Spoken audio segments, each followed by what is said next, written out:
Assalamualaikum Sampurasun kumaha daramang sadayana. Alhamdulillah dinten ayeuna tiasa patepang deui kanggo diajar basa Sunda. Sateuacan dikawitan mangga sadayana maca doa heula. Bismillahirrahmanirrahim. Dinten ayeuna kelas genep teh bade diajar Mikawanoh Biantara atawa mengenal pidato. Biantara mangrupa kaparigelan atau keterampilan nyarita anu kacida diperlukeun dina kahirupan sapopoe. Urang teh perlu biantara pikeun tepang taun, paturai tineng jeung rea-rea deui.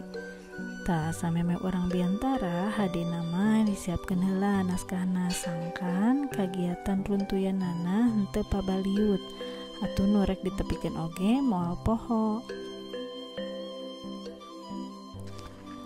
Sababaraha hal anu perlu diperhatikeun dina nyiapkeun naskah biantara nyaeta kahiji, urang teh kudu nyaho saha nu rek ngadengkeunana jeung dina kagiatan naon eta biantara teh ditepikeunana.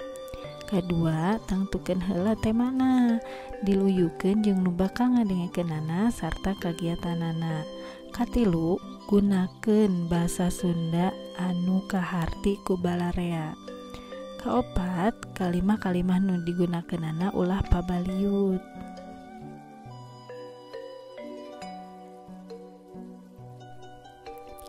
Kalima, jieun raraga biantara nu bagian-bagianna kawas kieu ieu. Aya bubuka, eusi jeung panutup. Lamun bubuka nyaeta eusina aya sanduk-sanduk atawa permohonan maaf kitunya kanu aya di tempat. Mangrupa basmalah, aya salam, puji syukur ka Allah, sholawat jeung mere pihormat.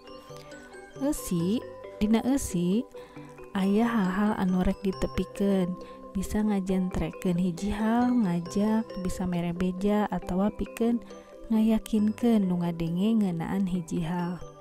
Terakhir aya panutup.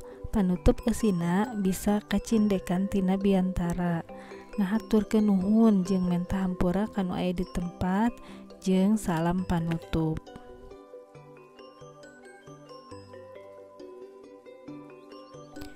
Ieu aya contoh biantara anu kamari ku hideup dibaca, nyaeta tentang pentingna ngajaga kasehatan. Tadi dinya tos aya bagian-bagian biantara nyaeta bubuka, eusi sareng panutup. Sok kuhideup ditingali naon wae bubuka anu aya dina biantara eta, eusi jeung panutupna.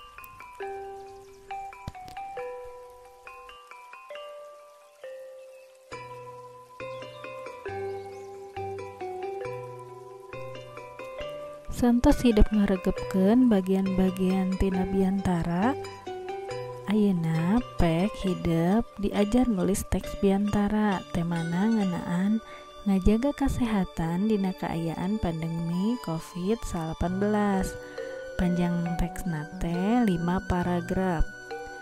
Teks biantara ditulis di buku tulis atawa di kertas folio, dikumpulkeun dinten Sabtu ka sakola. Teks biantara anu ku hidup ditulis teh engke minggon payuna dibacakeun.